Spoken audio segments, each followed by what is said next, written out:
Welcome to the audio expansion, a Roll for Crit podcast for our Patreon subscribers. If you're curious what the hell's going on, we are actually doing a little podcast for our Patreon, and we thought we'd start off here. This is sort of a trial one. You can see and listen and see if you enjoy it, and hopefully support us if you like us. That's right. The idea is that every week we will go into detail talking about the games that we have played specifically at our usual game nights, which we have weekly, or perhaps any other times we were playing board games, maybe even going into more depth on games we reviewed that week. And then also, in addition to that, we might just talk about other random things that aren't board games, movies we've seen, video games we've been playing, all kinds of fun stuff. So if you enjoy our personalities, I can understand how that's possible. But if you do, then this is an extra dose of us every single week that you can listen to and enjoy. And without further ado, I think it's time that we dive into game night. Maybe someday we'll actually have little musical segments for that, but until then, I think we'll work on something. We played a bunch of Kingdom Rush because we did actually do a little video on it. This is supposed to be like a tower defense game from Lucky Duck. Right. It's based on an app, and every turn you are putting out towers into different locations of the board to try to attack and defeat these enemies, which you do by placing these kind of puzzle-like tiles, almost in a Tetris sort of way. And then at the end of every turn, you take those towers back, you can upgrade them, and then you're placing them into new areas on the next round. It is a funny, fun game, but I'm just... Lucky Duck does so many of these app-based games. That's their bread and butter. Lucky Duck games, if you're not familiar, they also did Jetpack Joyride. What else did they do that was based on an app? They did the Fruit Ninja one, and that is Ninja, definitely the one where, like, all these are like, yeah, they're fun and they surprise me, but definitely the Fruit Ninja, partly because the person we played with really soured it. But that was not going to name any names. Probably my least favorite of the bunch. But yeah, and half the time also because I'm not immersed in the world of apps, I'm like, oh, an interesting original concept. And it always ends up being an app. But compared to Chronicles of Crime, I feel like that one is just head and shoulders. You know, Yeah, Chronicles of Crime is their big title that is not based on an app, but it does use an app. So it's still on brand. But yeah, Kingdom Rush, tower defense. You can watch our preview to see exactly what is going on with that game. But when we played, we played a couple different scenarios, and we were successful in both. So I felt good about it. It was a good start to things. Part of me, I really wish there was a way. I mean, there weren't that many spaces, so I can see why they didn't do it. But that you actually put towers down and maybe upgrade them while they were there. Maybe that. I mean, I feel like you could make an interesting house ruler variant in that direction. There probably already is a board game that does it, and I just don't know of it. I feel like there's lots of board games that do that kind of thing. I mean, how many board games have you put down a unit and then upgrade it? That's pretty standard. But specifically with that tower defense setting, I'm off the top of my head, I don't know. I can't wait for more people to listen to these podcasts and be like, oh, they don't know a lot. You will find out exactly how much we do not know. Also, another thing that I know annoys people about board game podcasts is when they don't repeat the name of the game that they're talking about because there's no visuals. It's hard for people to keep track of what they're talking about. So we'll try to keep that in mind. And I'm going to just say Kingdom Rush every 4 seconds when we're talking about Kingdom Rush. I feel like that was secretly a jab at like, Will, you should probably mention Kingdom Rush like 3 more times when you were talking. It is. And it's not a secret. I'm making it openly known. But yeah, honestly, I feel like... we played with the prototype version, so in terms of final thoughts, there's not much we can really offer. But if you go look at the Kickstarter, I would say Lucky Duck, their games, they're generally more on the casual side of things. But if you enjoy that style of game, I definitely think it's worth looking at. It's not like, as you said, Fruit Ninja, I think, is more hit or miss. This one, I think, was a little more solid. Right. Not Chronicles of Crime level, but... something. Another thing I think I would like to mention before we continue, we probably should have mentioned this at the top. Last game night, it was just the two of us. Our usual gaggle of friends were off doing things. So we'll probably mention at the beginning how many people we had. So you wonder, in case you're wondering, like, oh, why didn't they play this 5-player game? Because we didn't. or we had too many people. In fact, that's exactly what happened, because we were about to play a Mansions of Madness scenario from the Horrific Journeys expansion, but it's really best suited for 3 or more players. Yeah, we the last one, which we'll get to in the review, but just a quick little taste. It has a trader mechanic system where some people can be deep ones, and we were planning to play that version of it, which requires at least 3 people. And our extras called out sick. So hopefully at a later date we'll be able to do that. Yeah, they did call out sick. It was a real shame. Get your flu shots, people. But when people call out sick, when it's just the 2 of us, you know what that means is that inevitably we're going to take out Marvel Legendary. Well, any Legendary, but yes. We love Legendary. I know back in the old days when we were much younger and played till like 4 a.m, what usually would happen is the usual game night with everyone. Everyone would get tired. Some people would start going to bed, probably around 1 or 2, and you and I would stay up and play a round of Legendary, just the 2 of us. Yeah, but for some reason we'd never get sick of it, and other people did.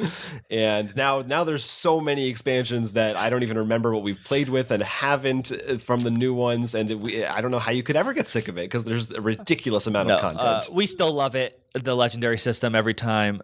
But I would love to use this moment right now to reach out to our patrons, because we are facing quite a hurdle with it in how to store it. Jonathan is still not sure what is the best option.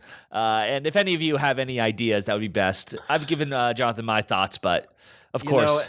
I'm leaning towards your suggestion, which there are reasons I don't like it, which is to store them in separate pull-out boxes. Yes. I don't know what you call those card boxes. I forget what it's called, but I have this big white. It's like you store cards in, but it comes in a cubbies, basically. Yeah. Where I stole pretty much all my LCG stuff. I got it. I pretty much picked it up back when we were a store, because I'm like, oh, this looks cool, because I was going to use it for something for the store. It turns out they didn't fit in there, so I was like, I guess I'll use it for myself. Mm-hmm. But as far as I know, that would be like the best I could come up with, because I think we're at the point where you really can't. There's no way to contain all the Legendary cards that I have. Every single expansion to date. And we're just talking Marvel here. We separate the non-Marvel in a separate thing, and we think is fine. It's ridiculous. It weighs so much. It's so unwieldy, and I need something. It's not just the weight, because I mean, sure, if it was the weight alone, and for someone like me, I'm like, I could carry that, but I'm just imagining what would happen if I dropped it. I think I would. Yeah, I would cry. So anyway, we wanted to try out a couple of the very new expansions, Venom or Ant-Man, but unfortunately, Ant-Man I had left at your place, and Venom I did not have sleeves for. Well, you bought sleeves, but it turns out you accidentally bought the Japanese small size sleeves. Yes, I stupidly got the wrong size, so we just said no to those and went back to World War Hulk, which there were still plenty of heroes from that we hadn't played with. Was it Champions expansion, which you hadn't played with all of those guys. I had done mostly playing solo games. So we put together a bunch of those. We played this scheme, which was called Break the World Asunder. Yeah, we should explain. The way we chose pretty much is I went through Jonathan's pile of schemes, which are alphabetical, and I chose the first one that was from, as I think, the right copyright year, 2018, and that also wasn't from the cinematic universe, because I think I technically passed over one of those, because we do have that set, which, we'll talk about that a little later. But I'll just interrupt quickly, just to also, in case anyone doesn't know, it's a deck-building game where you play as Marvel characters. That's basically all you need to know for what the kind of game it is. I'd be surprised if you're a patron and don't know about Legendary, since we seem to always gush over it. It doesn't hurt. Absolutely true. You're right. But so that was solidly picked, but the rest was done with a randomizer. Mm-hmm. And I do think that, so I use this randomizer app on my phone. Let me try and find the name of it, because I do think it puts some weight into like trying to keep team synergy and stuff like that. So it did have that going for it. but I don't know. It clearly doesn't take into account certain abilities and effects that the cards have. Yeah, and that's what I wanted to get into. There's definitely if I knew some of the characters' keywords, I would either kick them out or swap. I mean, maybe if you were more used to the skill of this legendary set, I'm sure some legendary pros who go to tournaments might be able to deal with it. But we never seen these cards and sets before. I didn't know what everyone did, so essentially the scheme's big deal was that every time a scheme twist card is revealed, which there are 9 of in the villain deck, you had to KO every hero in the HQ where you can buy from that has an attack power equal to or less than the number of scheme twist cards that have been revealed. I think it might just be less than. Okay, just less than. Well, either way, at the start, so then it would be it's nothing. Usually, nothing would get KO'd because it's the attack value, not the cost. So if there's something that only gives stars, it has an attack value of 0. That's true, but still, it's much more. It becomes more likely as the game goes on, when more cards are out, that more cards will be KO'd. Right, like as soon as 4 scheme twists drop out, which is pretty likely. Pretty much everything that's in the shield carrier area is gonna go away, and since you lose when 25 are out, that means you have probably 3 or 4 more rounds. Right. So once you've seen, and depending on how the deck is shuffled, you might end up with all those scheme twists early on, which would be very bad. And so in particular, I had one hero called Meek the Unhinged or something. You might remember him from the cinematic movies. He's the Bug. He's in the movie? Yeah, in Thor Ragnarok.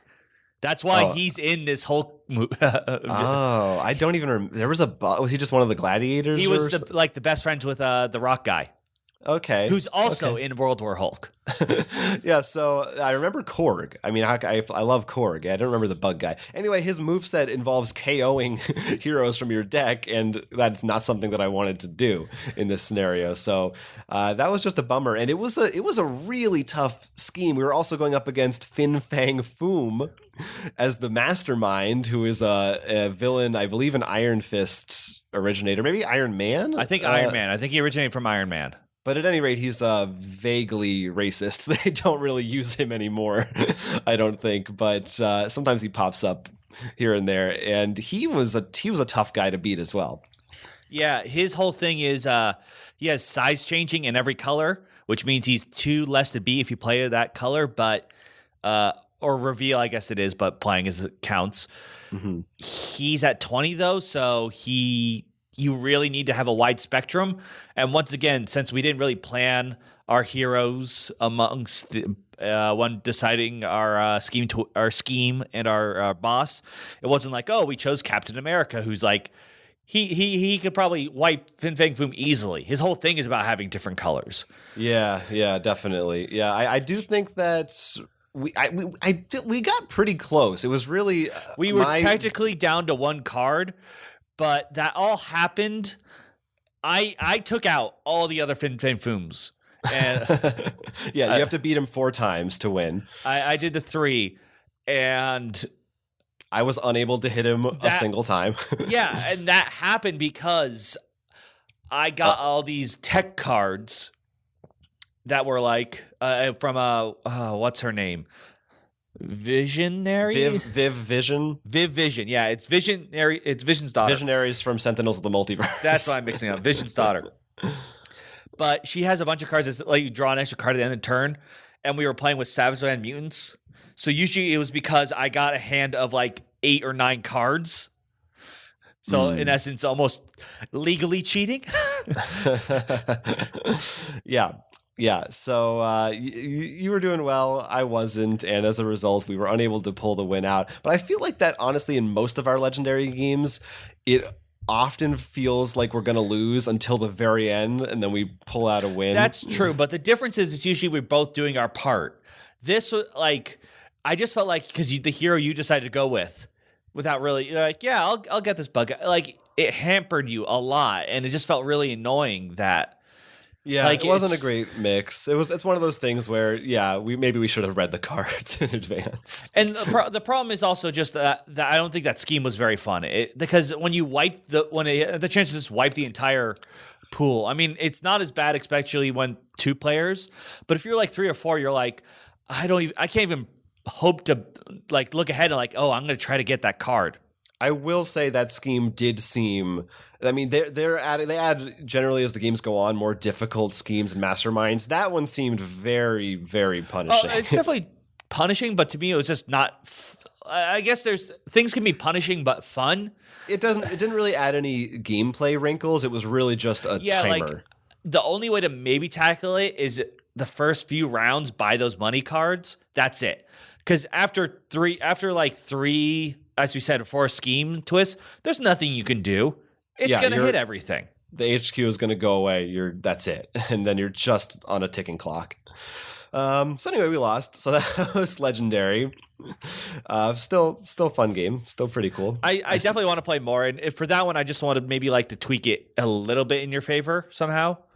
Yeah. It's always a good idea to do that, I think, in general. And then we finished off the night with one final little game, which was Unlock.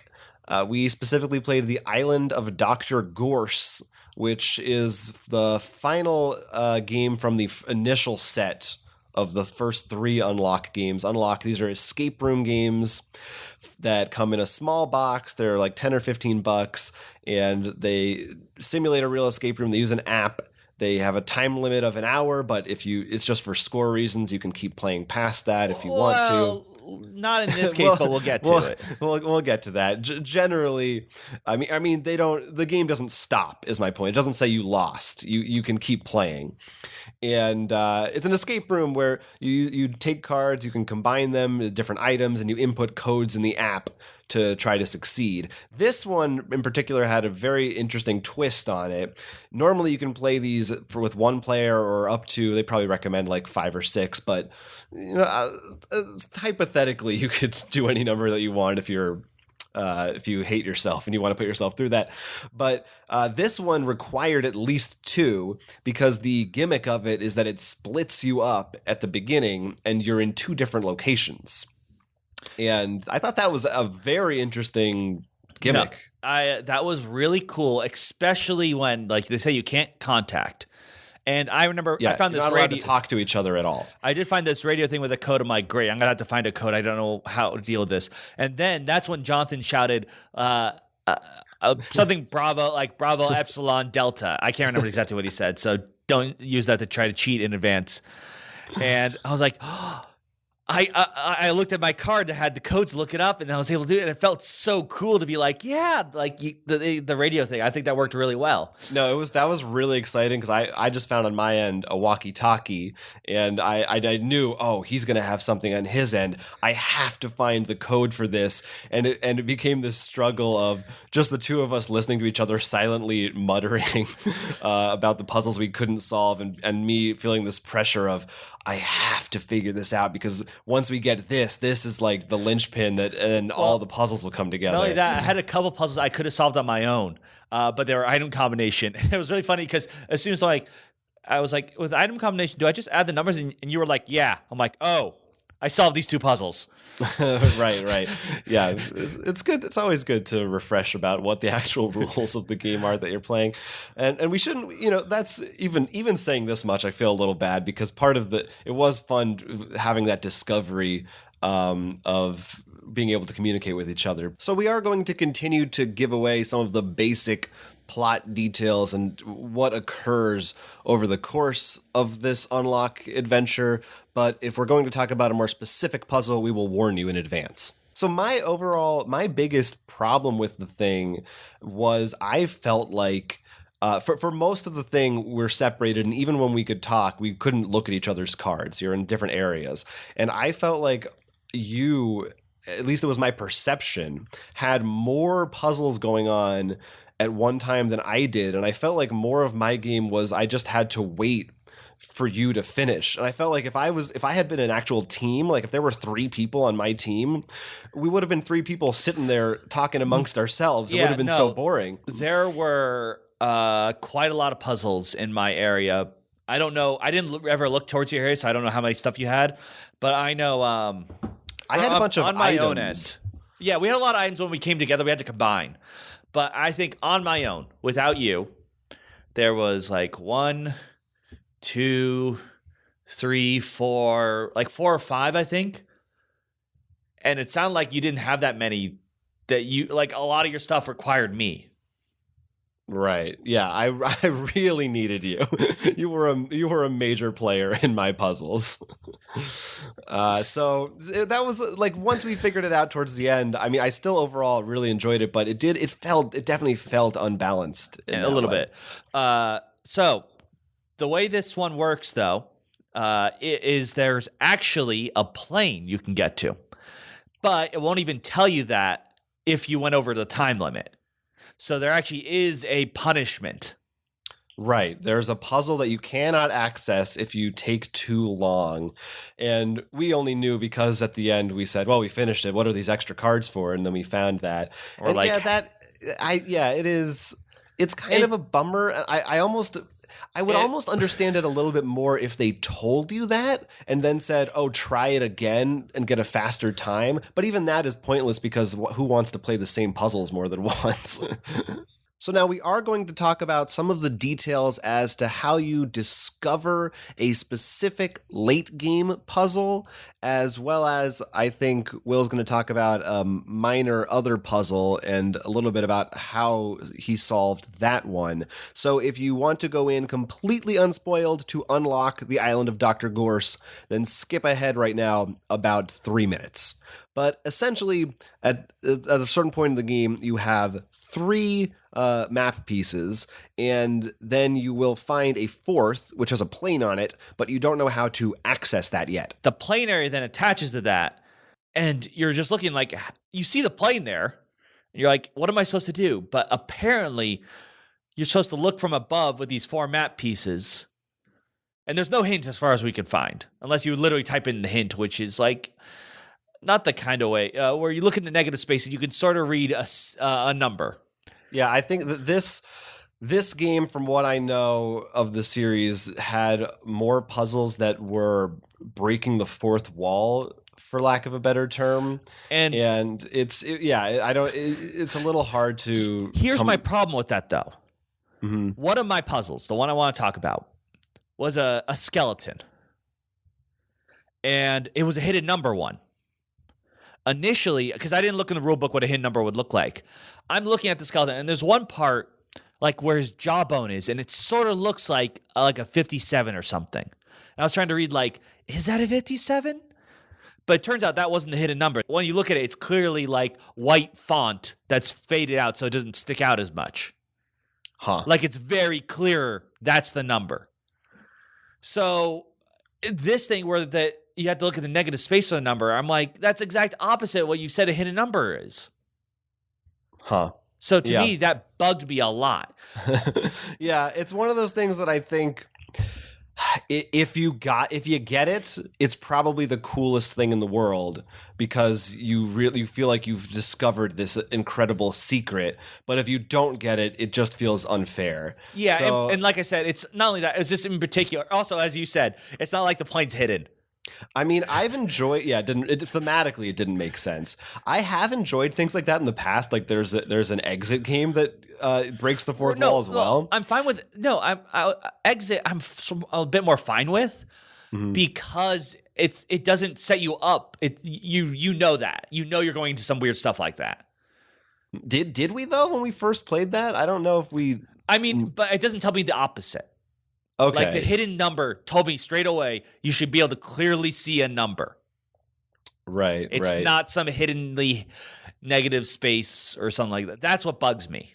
All right, fair enough. Well, anyway, we did complete it. It took us more than the time limit, but we did finish it. And then after we did find the plane thing, we did solve the puzzle on our own of how to do the plane thing, which because there's a little bonus. The little bonus thing, but yeah, just finding that one number to find the plane, and the fact that you can't do it without timer, that's my only problem with that unlock. So that was Unlock the Island of Dr. Gorse, and there's like a dozen of these now, and I really do want to pick up more. If I still have a couple we haven't played, and I think they are definitely near the top of my list of these escape room games. We love exit escape rooms, partly because we can just do them ourselves. Yeah, it's and great. We don't have to share the puzzles with other people. Yeah, it's small. Although I will say I don't know what to do with this thing. Now that we've completed it, I think it would be fun to keep it this one particular and watch other people play who are split into teams. Yeah, I think we actually joked about like, if we gave this to our rest of our friends and split them up into teams, would they be able to solve this? Right, and they probably could. All right, so that's what we played at game night.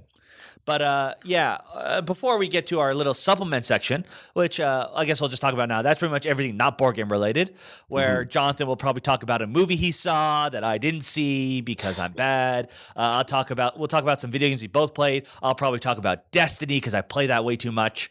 But before that, we got a bonus round because today, I believe it was today, maybe late yesterday, Transformers, because I'm a big fan of that. The card game, they announced the next set, which is coming out in May, which is crazy because that's pretty much 2 months between sets. They're wasting no time. They are not. I think partly because this, I'll get to it. But this new set, they have some spoilers, and they're all based on the recent wave of toys. Technically, this last one was too, but that toy set came out like a few years ago. That's actually when I restarted collecting Transformers toys. Jonathan, you know all those crazy combiners I have. Oh yeah, they're big. The recent set was based off of them. This new one's based off what the new set's now. So I think they wanted to just catch up to the current wave of toys, which I'm fine with because first of all, the toys they've really been upping their toy game, and second of all, that it's obviously the cross promotion they want to get to. So if they do want to make whatever the mechanic is, like the combiners, if they do a combiner toy set, if they're caught up to that way, maybe as we talked about, I think in our Transformers episode, if they want to do a promo card in a toy, it makes sense with the mechanics of the set that's out. They still haven't done that, huh? What they've done so far, promo wise, is there was the loot box to get Omega Supreme, which never saw coming. Very weird mix up. There's a Chinese exclusive promo that, as far as I know, is only available in China. Like not just the art version. Like it's technically its own card, which I'm a little disappointed with because I do like the art. The art is pretty cool. I'm not a fan where game mechanics are gated such in a weird way because I'm sure I haven't looked.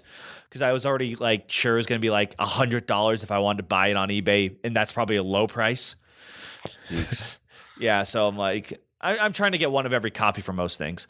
But this new set showed Shockwave, which looked really cool, and Ultra Magnus, which is a big fan favorite. He was from the I think he started in the show. And they have the weapon guys, which apparently when they die become a weapon for you to attach to someone, which I'm pretty cool. Is that canon? Do things die and become weapons? They don't die, but they can. Their alt form is a weapon. I think Transformers not die? Oh, Optimus dies in the movie. Oh yeah, they die Optimus Prime dies 8 times. he has. I mean, because he does the hero's journey. That's his. He Gandalfs. Spoilers, by the way, for the 1980s Transformers movie. But I'm excited for that, and that's my card talk. I guess another little extra card talk. They're spoiling sticking with Hasbro. They're spoiling the War of the Spark, which is their Avengers movie with Magic the Gathering. Yeah, is that really what it is? I didn't know. It is. Pretty much they brought almost all their big name Planeswalkers are going to be there. Versus Nicol Bolas, who is the Thanos. He's on Ravnica, which is everyone else's favorite plane. And I honestly don't know if I want to root for. I'm pretty sure he's going to lose, but Nicol Bolas because for him to destroy the plane of Ravnica because I don't like that plane, or for Nicol Bolas to lose because I don't like him as a villain. All right. Well, I'm gonna forward these thoughts to Wizards of the Coast. I'm sure no one cares about my dumb ramblings, but I do like pretty much they've made Planeswalkers in every pack. So since they're the heroes, the fact that every pack comes with one, I think is a pretty cool idea. And I'm hoping that the Planeswalkers, that aren't part of the main 5 core set get a little love. It's always nice when the little guys get some more interest. I think a lot of probably good Marvel stories probably involve maybe some of the lesser known heroes. Yeah, put some more Meek the Unleashed in there. Oh, absolutely. I'm sure he'd decimate them all.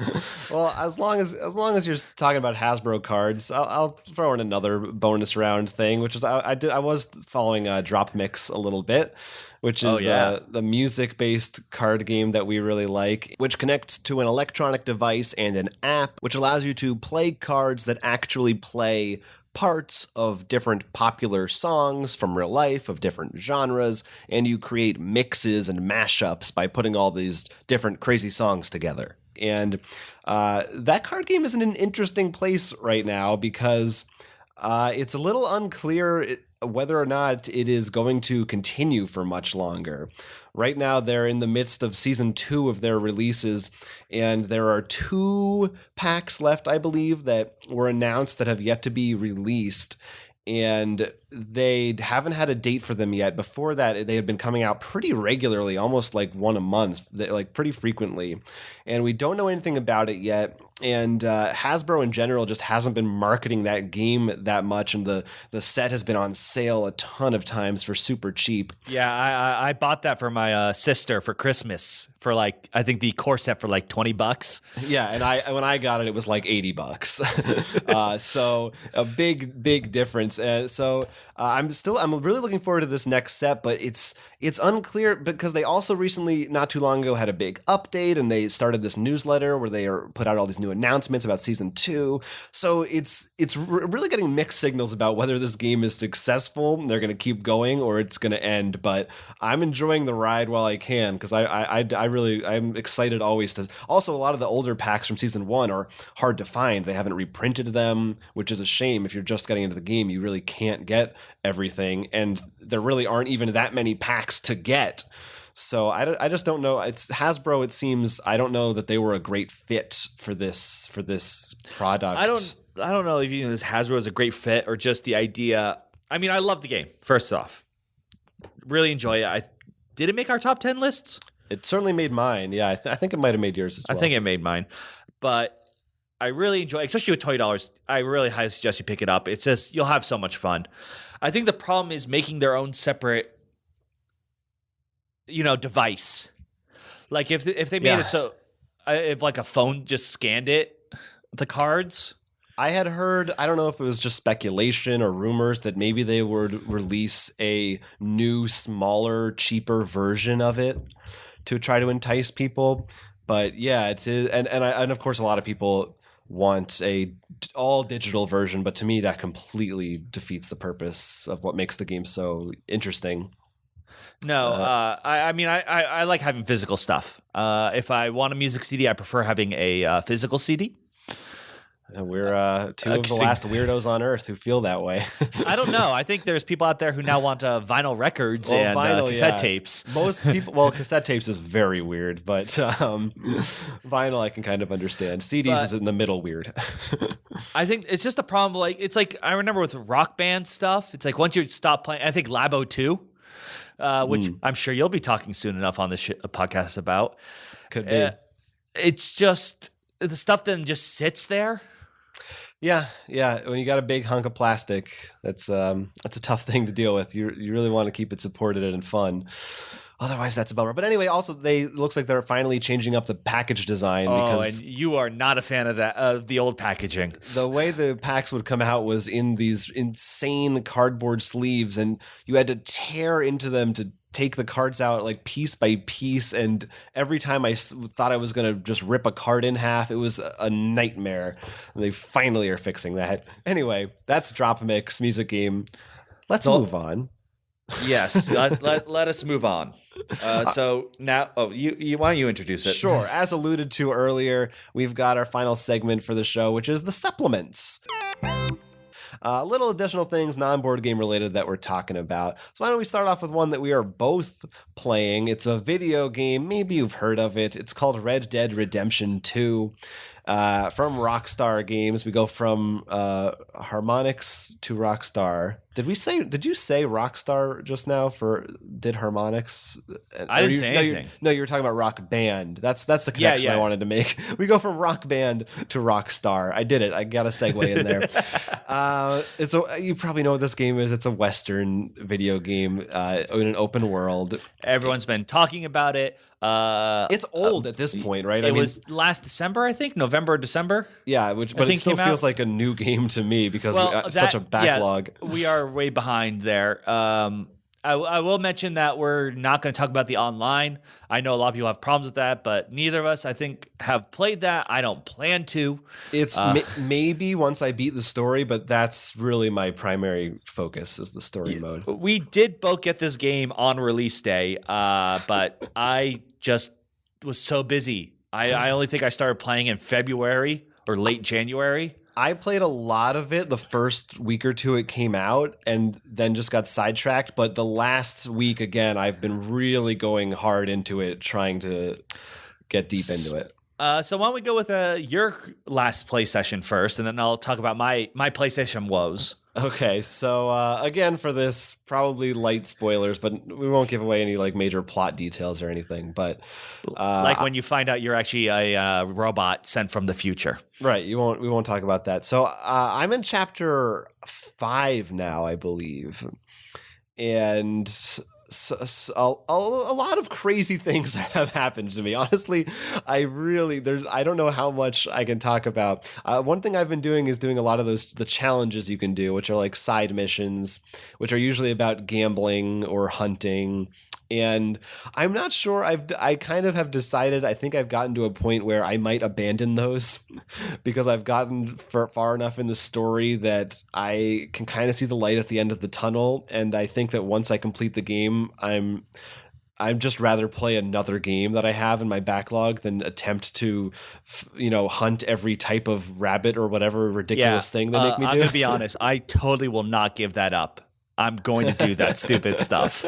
Yeah, that is I think a core principle of you as a video game player. I have a problem. That is how you consume games. And my thing is usually I feel the same way right up until I complete that story and it's like a switch flicks in my head and I immediately lose all interest. I will say this is something a little bit I know about also because Red Dead. I don't know if that because the light at the end of the tunnel, you may think it's the end, but there actually, I believe, a little epilogue story. Sure, so there's more story behind that, so you may not be as close as you think you are. Well, the things that if Red Dead Redemption 1, I had to think because there's technically Red Dead and some other Revolver, yeah, right. But is to be any indication. The things that I like and that I would definitely want to do is like I want to do every side mission and I want to find all the treasures because that to me that is fun. But I just purely the ride your horse from this town to this town. I don't know that at the end of the day, like, is that going to make me feel good? In 20 years, am I going to look back and think, yeah, I rode all the way? Because I've done those challenges in the game. Well, part of it I know is, first of all, I know it gives you some gear from the crafter. Oh, yeah. And I really think that looks good. Also, I don't know about all of them. I know for the hunting one that doing that unlocks some legendary animals, and I do want to kill all those. Yeah, I do enjoy. I think the legendary animals are fun to hunt. Why don't you talk about? I want to say some overall feelings on this game, but why don't you first say what your recent experiences have been like? Sure, because it will go with some of the faults I have with the game. Yeah. He doesn't love it. No, I have some faults as well. So I know in late March. Was spending most of my time in the game trying to hunt for a perfect skunk pelt because I was doing the side quest of upgrading your camp. No, taxidermy. Oh, okay. The quest one, honestly, the upgrading your camp one has been just accidental. I've been doing stuff for that. I'm just like, oh, this just happened to occur. I happen to have the pelts for that, but. That took disturbingly way too long because I almost never found a perfect skunk. The one time I did, my horse ran over it. Now, were you just going around hoping to run into it, or did you ever go online and see where's an area skunks might show up? I went online and looked. And I went to, there's like a couple spots, and I would literally run across the map from one spot to the other until I decided to just keep camping because they seem to come out more at night, in my experience. But yeah, it was pretty bad. But I finally did it. And so I went back to camp and I started to go into the next chapter. It was or doing the mission, story mission, which led into the next chapter.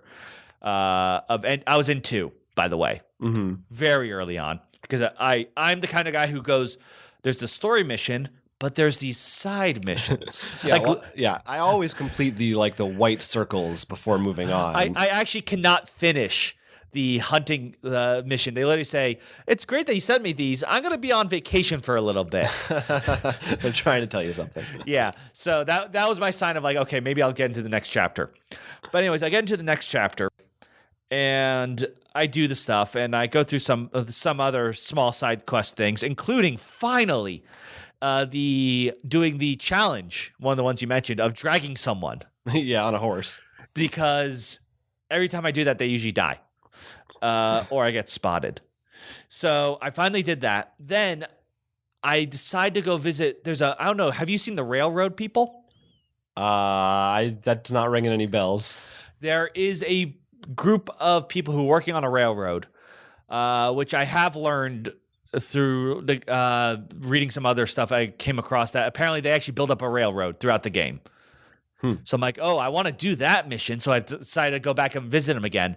And when I was up there, being an idiot riding the horse, I accidentally ran into some people, which of course got a wanted thing on me with a witness. I found the witness, and when he was alone in the woods, I killed him. As one does. Because I did try talking to him. He wouldn't let me interact with him. So I later tried to return to the camp and they say, like, we don't want you here anymore. So as far as I can tell, I literally am out of that quest line. I cannot interact with it because my horse walked into some people. Huh. Yeah, I mean, have you looked that up? Do you know for a fact? I did, but it wasn't at the point I'm at. People were at another point, but it sounded like, yeah, you can't redeem yourself. I have seen I know there are some things that are missables that you might not be able to go back and do, which is a bummer. Like there are certain missables in a game I understand, like if you choose a side. Like, yeah. Sure. But it's very obvious, the kind of thing, or if you're even morality thing. But to accidentally walk into and I tried going out, waiting some time and coming back, and it didn't work. And my last save is all the way back when I just caught the skunk. I mean, thank God I saved when I caught that skunk. Yeah, that's a rough thing because the game, it kind of auto saves, but I feel like it doesn't always. No, it has an autosave, but it only has one spot for autosave. Yeah. So it's not like you can't. Maybe I just don't know. If you can't autosave on 3, so you can't go back to 2, you have to manually save for those. Right. Yeah. So that's a little tricky. No, in general, I do think it sucks when a game has. Honestly, any kind of missables I really am not a fan of, especially in a game like this that's an open world. So it's not like, oh, I passed that level. Well, not only that, there's definitely things like you might not even think are missables. I don't know how far you are, but I'm assuming some people are going to die because they keep hinting like we're the last of our kind. And I know there are in-camp missions I have. Like I have to find a book for someone and stuff.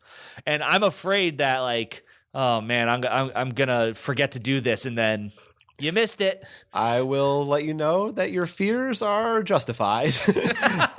And that I have no idea. Some of those collectibles are so obscure because the world is so big. Or things like this, you can collect cigarette cards.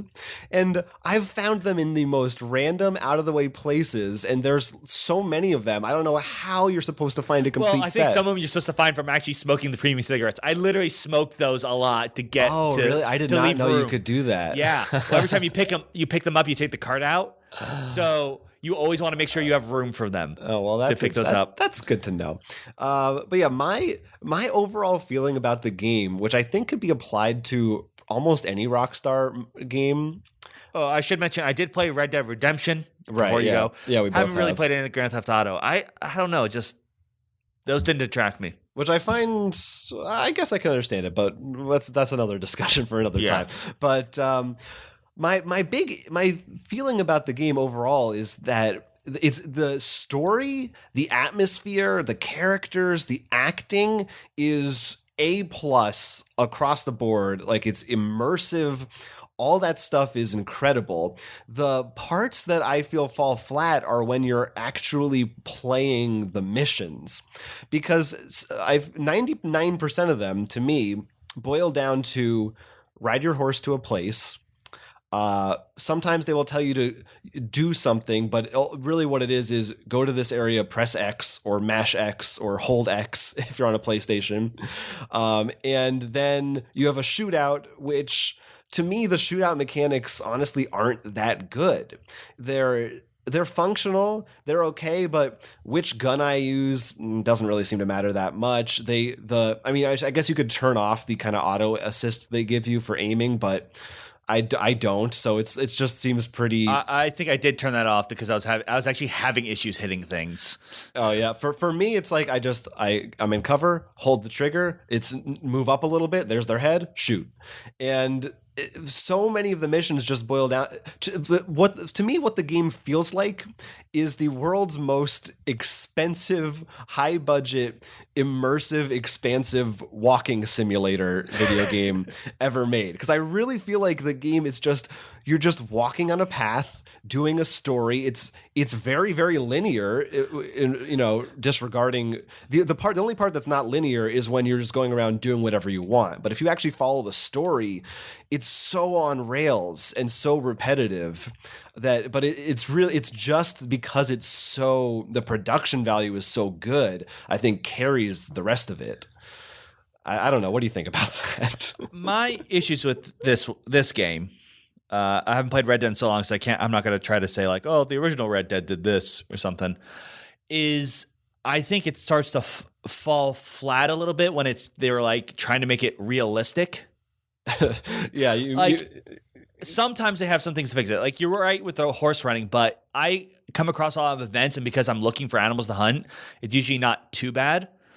It is annoying that the fast travel you unlock. I like the idea of fast travel unlocking. Horizon Dawn Zero, which I love that game. Zero Dawn. Yes, I love it to the point where I get the name wrong constantly. But you have to buy camps to do fast travel until you can unlock, in essence, infinite fast travel. And I think I like that a lot. I think that's a pretty solid idea. But the one way is a little like annoying, I guess, because sometimes I want to fast travel back to camp, not when I'm at camp out as much. The carcasses are just... Because the annoying thing about the hunting animals is, I'm sure, like I brought this up with another friend of ours, Mark, who you might see more because we're thinking he's a big LCG fan, so we might bring him on more for do talks on that. I was talking like, I hate the perfect pelt system. He's like, yeah, but it's supposed to be hard. I'm like, yeah, but the problem is there's literally there's no reason to have a good or poor pelt. It's not like... There's some recipes like early on, like, yeah, good is fine. But then to do the top tier, you need the perfect. It's perfect or nothing. And when some animals are already start off as good or poor, it's sort of a pain. And that's not including if animals are rare. It just like, I spent way too long hunting for a skunk that I think that should be reasonable. Well, in general, I feel like that's another one of my issues with the game. In the beginning, I feel like you're broke. You have no money. If you get in a bounty, it's a nightmare because paying it off is difficult. I've gotten to a point, I think once you get into chapter 3 or so and later, I have so much money. Oh, I have plenty of money. And there is nothing I want to buy. Nothing. I don't care about anything. The outfits, the weapons don't matter to me. The horse upgrades, my camp is already fully upgraded. Well, yeah, because I don't need to craft because I never run out of health. I rarely die. So there's no issues.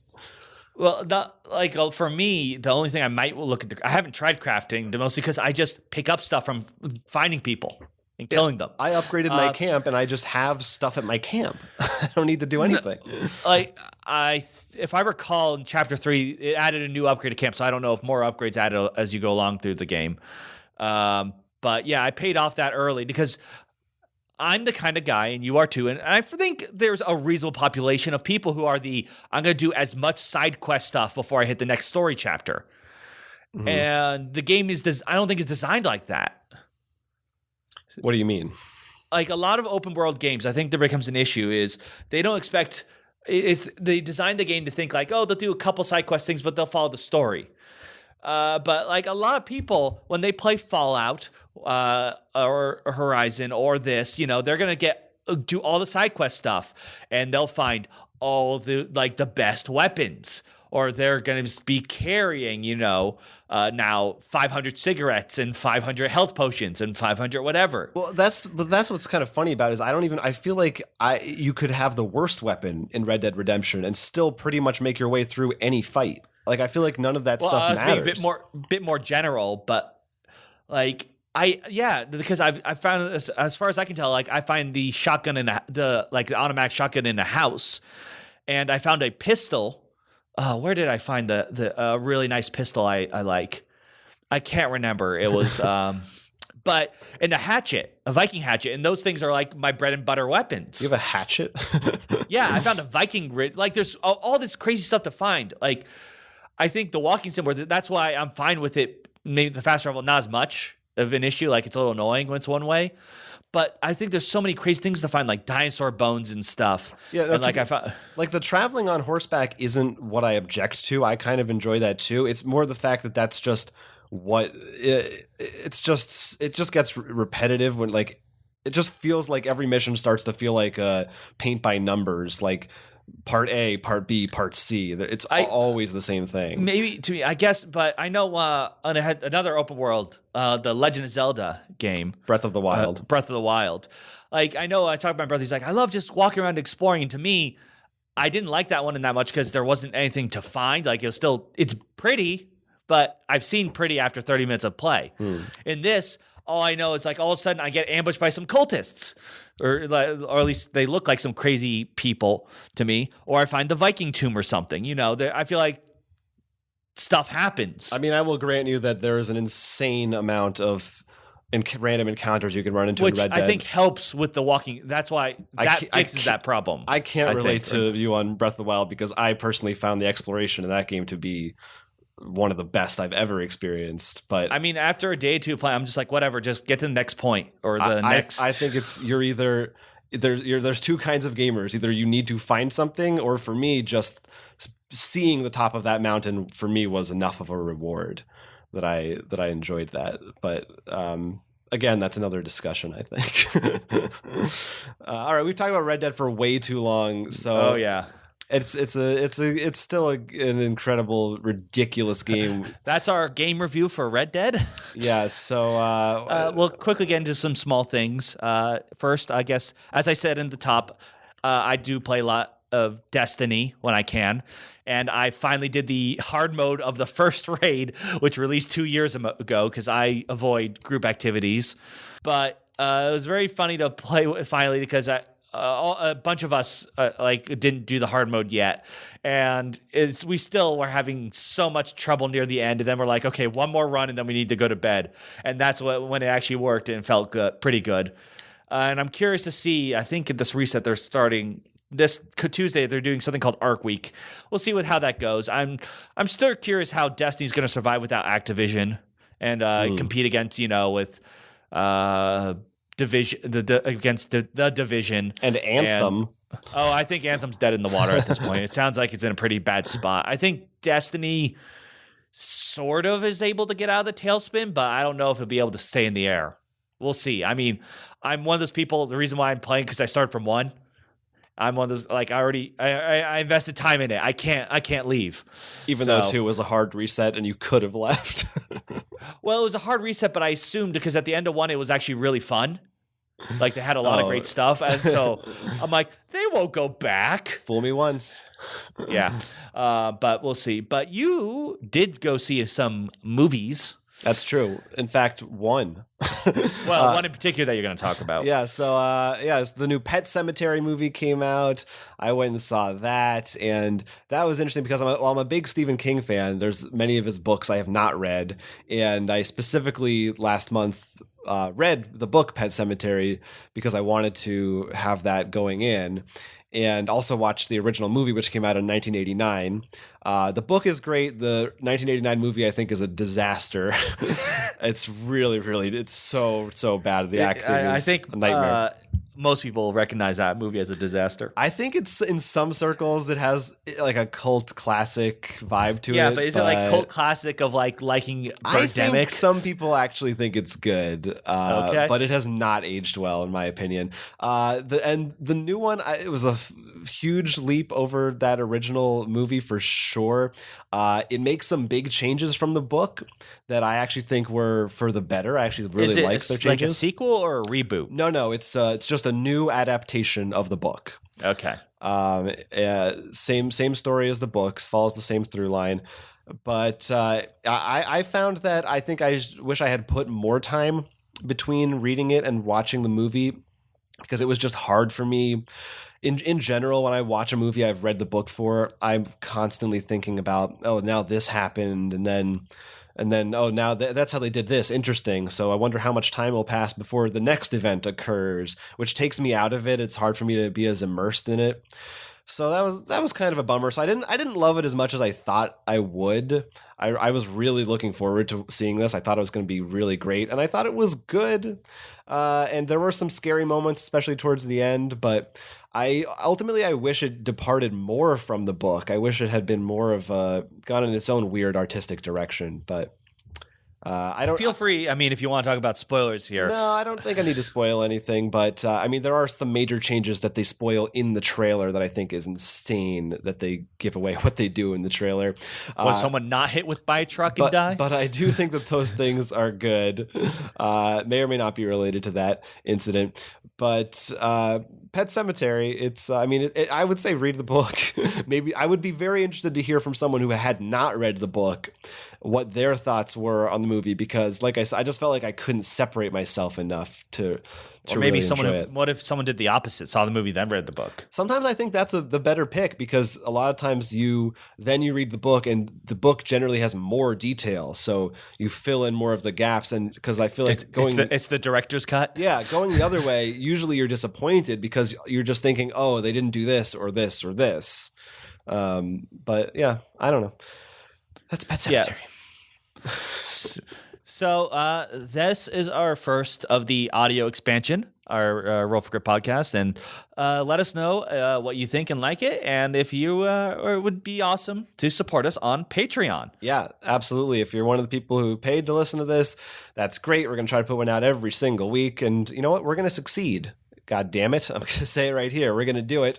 And there will be a special feed you can subscribe to. And yeah, if you have suggestions or whatever. Otherwise, you can find the rest of our content at rollforcrit.com. And we didn't introduce ourselves, by the way, at the beginning of this. No, we didn't. We assumed you already knew who we were. But just in case, I'm Will. And I'm Jonathan. And this has been the audio expansion.